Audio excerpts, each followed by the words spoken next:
ये राजनीति जरूर है। सबको राजनीति करने का अधिकार है लोकतंत्र में। ये अपना राजनीति कर रहा है। अब जनता मालिक है। तो मैंने बताया आपको, जो पहले सड़क, बिजली, इसके बाद स्वास्थ्य, स्कूल, मैं स्वतः शिक्षक रहा हूँ। तो नमस्कार, आप देख रहे हैं मास इंडिया और मैं विभू कुमार झा। भाई हमारे साथ हैं राजनगर के विधायक रामप्रीत पासवान जी। इस बार जो है 2025 का चुनावी वर्ष को लेकर के जैसे जैसे माहौल बनता जा रहा है, इस बार जो है 2025 में चुनाव का कैसा क्या होगा, लगातार अभी से ही माहौल बनता जा रहा है। ऐसे में हम बात करना चाह रहे हैं कि इस बार का बिहार में सीएम कौन होंगे और सरकार किसकी होगी। बहुत सारी बातें पर चर्चा करने जा रहे हैं रामप्रीत जी से। सबसे पहले स्वागत है सर आपका। चलिए, आपका भी और आपके चैनल का भी मैं धन्यवाद करता हूँ। सर, आपके सामने बोर्ड लगा हुआ है, चेयर है और सवाल लोग पूछ रहे हैं बिहार का सीएम कौन और किसकी सरकार। लगातार चर्चाएं का दौर जारी है। क्या सर, जिस क्षेत्र से आप बिलोंग कर रहे हैं, इस क्षेत्र से इस बार फिर चुनाव लड़ेंगे, क्या कुछ कहना चाह रहे हैं? देखिए, सबसे पहले मैं बता दूं, जो बिहार में एनडीए की सरकार है, हमारे माननीय नीतीश कुमार जी मुख्यमंत्री है। मुख्यमंत्री की कोई वैकेंसी नहीं है। पुनः नीतीश कुमार जी इस राज्य के मुख्यमंत्री बनेंगे और एनडीए पूर्ण बहुमत 225 सीट जीत के हम लोग पुनः सरकार बनाएंगे। इसलिए इस बार भी बिहार में मुख्यमंत्री नीतीश कुमार ही बनेंगे। देखा जा रहा है कि कहा जा रहा है कि इस बार जो है नीतीश कुमार मुख्यमंत्री के नेतृत्व में हैं और वही एक बार साथ में है। तो क्या लग रहा है कि कई एंटी इनकम्बेंसी की जब बात आती है तो क्या दिख रही है यहाँ पर? एंटी इनकम्बेंसी यहाँ होता है जहाँ लोग सरकार में रह के काम नहीं करते।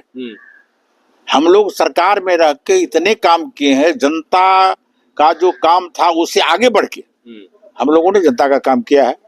इसलिए कहीं भी इनकम्बेंसी नहीं है। ये 19 वर्ष 20 वर्ष से हम लोगों का शासन है, 2005 से। उस बीच में कुछ समय के लिए महागठबंधन के साथ भी हमारे मुख्यमंत्री चले गए थे, तो मिला जुला के इनका भी कुछ दिन का सत्ता रहा। लेकिन इसके बावजूद भी हम लोग ने इतना काम किया है जनता का, जो आज़ादी के 60 साल शासन करने के बाद कांग्रेस और महागठबंधन की सरकार नहीं काम किया, वो काम हम लोग कर रहे हैं। हमारे माननीय प्रधानमंत्री कर रहे हैं। पहले के सरकार के द्वारा, जो कांग्रेस की सरकार थी, ये बिहार के साथ सौदा व्यवहार करता था। अभी हमारे माननीय प्रधानमंत्री के द्वारा एक एक काम बिहार को मिला है। और जहां पुल नहीं था, मात्र गंगा में 2 पुल था, आज 12 पुल है और बन भी रहे। मेडिकल कॉलेज नहीं था, इंजीनियरिंग कॉलेज नहीं था, ITI नहीं था, नर्सिंग कॉलेज नहीं था, हॉस्पिटल में डॉक्टर की कमी थी। ये सारे काम को पूरा हमारे माननीय प्रधानमंत्री और मुख्यमंत्री ने किया है। इसलिए जनता का जो भी वादा, कई पार्टियां और जैसे कि प्रशांत किशोर लगातार ये कह रहे हैं कि हमारा बिहार जो है पिछड़ा राज्य में है और विकसित बिहार कब बनेगा, इसको लेकर के कोई भी सरकार नहीं सोची, चाहे लालू जी या नीतीश कुमार, एनडीए गठबंधन।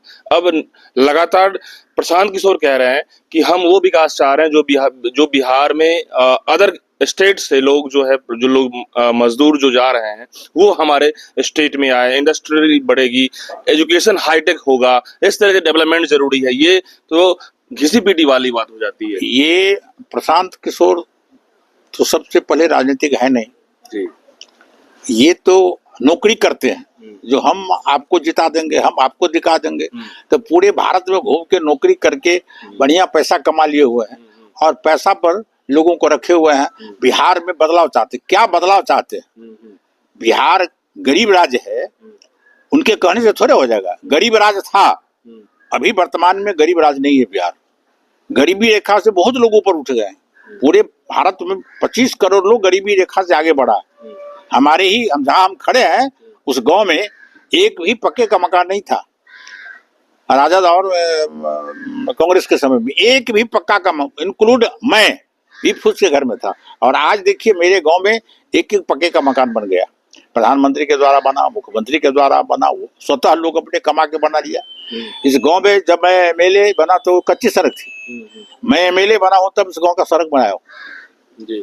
इस बार का चुनाव दिलचस्प क्या देखा जा रहा है? एनडीए इंडिया में जो टक्कर होगा, तीसरा विकल्प लोग कह रहे हैं कि जन स्वराज से प्रशांत किशोर भी होगा, कई लोग कह रहे हैं कि वोट काटेगा, लेकिन कई लोग ये कह रहे हैं कि हल्के में किसी को लेना नहीं है, राजनीति है। ये राजनीति जरूर है। सबको राजनीति करने का अधिकार है लोकतंत्र में। ये अपना राजनीति कर रहे हैं। अब जनता मालिक है। वो जनता मालिक है, वो क्या करेंगे। हम लोग हल्के में काहे किसी को लेंगे और नहीं लेंगे। हम लोग अपने राजनीति करते हैं, हमारी अपनी पार्टी है। किसका खेल बिगाड़ेंगे इस बार? किसी का खेल वो नहीं बिगाड़ पाएंगे। किसी का वो तो उपचुनाव में लड़े थे ना 3 सीट पर, किसका खेल बिगाड़ दिए? किसी का खेल नहीं बिगाड़े। इनको जो अपना वोट है, थोड़ा मोड़ा अपना वोट होगा, थोड़ा मोड़ा वोट काटेंगे, लेकिन वो किसी का खेल नहीं बिगाड़ने जा रहा है। मतदाता हम लोगों के साथ है, मतदाता काम देख रहा है। जो गरीब आदमी है, मैं कहता हूं, जो बिहार का एक भी ऐसा घर नहीं है जिसमें सरकार का कोई न कोई योजना गया है, कोई न कोई योजना, एक भी ऐसा घर नहीं है, हमको कोई बता दे, जिसमें भारत सरकार हो या बिहार सरकार हो, जिसकी एक योजना उन घर में नहीं गया है। इसलिए पूरे जनमानस हम लोगों के साथ है। रामप्रीत जी, इस बार राजनगर विधानसभा क्षेत्र के लिए जनता को क्या अपील करेंगे? आपने जितने भी कार्यकाल में अपना जो काम किया है उसको लेकर क्या कहेंगे? देखिए, मेरा एक बुक छप रहा है, मैं लोगों को ये बुकलेट दूंगा। मैं राजनगर में एक टर्म, दूसरा टर्म है मेरा। विकास के बहुत सारे काम हमने किया, जो बरसों बरसों से काम नहीं हुआ है वो काम हमने किया है। एक एक सड़क को बनाया है। मैं पहली प्राथमिकता थी हमको सड़क बनाने का। गांव में बिजली नहीं था, बिजली लगवाया तो उसमें कवर वाला तार लगवाया। कमला नदी हमारे क्षेत्र के बीचों बीच से गुजरती है, कमला नदी के दोनों बांध का कालीकरण करवाया, अब वो कालीकरण हो गया है। हमारे यहाँ एक सुलिस गेट था, 1984 से पड़ा हुआ, वो नहीं बन रहा था, उसको हमने बनाया। एक रेफरल अस्पताल था, वो बरसों से लंबित था, उसको भी हमने बनाया है। एक सुलिस गेट था सहरिया गांव में, वो बरसों से लंबित था, किसी ने उसको नहीं बनाया, उसको भी मैं 4-4.5 करोड़ से बनवा रहा हूँ। तो जो भी पुराने डिमांड थे लोगों के, एक एक डिमांड को हमने पूरा किया है। देखो, शिक्षा और स्वास्थ्य बहुत इंपॉर्टेंट रहता है सर, उसके लिए मैं वही बता रहा हूँ। बात किया तो स्कूल अभी भी कैसा सिचुएशन है? ये तो मैंने बताया आपको, जो पहले सड़क, बिजली, इसके बाद स्वास्थ्य, स्कूल। मैं स्वतः शिक्षक रहा हूँ और शिक्षा का जो पैमाना है वो पहले से बेहतर है। लालू यादव के समय में शिक्षा कुछ नहीं था, 0 पर चला गया था। अब शिक्षा का भवन भी है, शिक्षक भी है और बच्चे भी हैं। तो शिक्षा का भी माहौल पहले से बेहतर हुआ है। सरकार के द्वारा बहुत सारे शिक्षक की नियुक्ति गई है।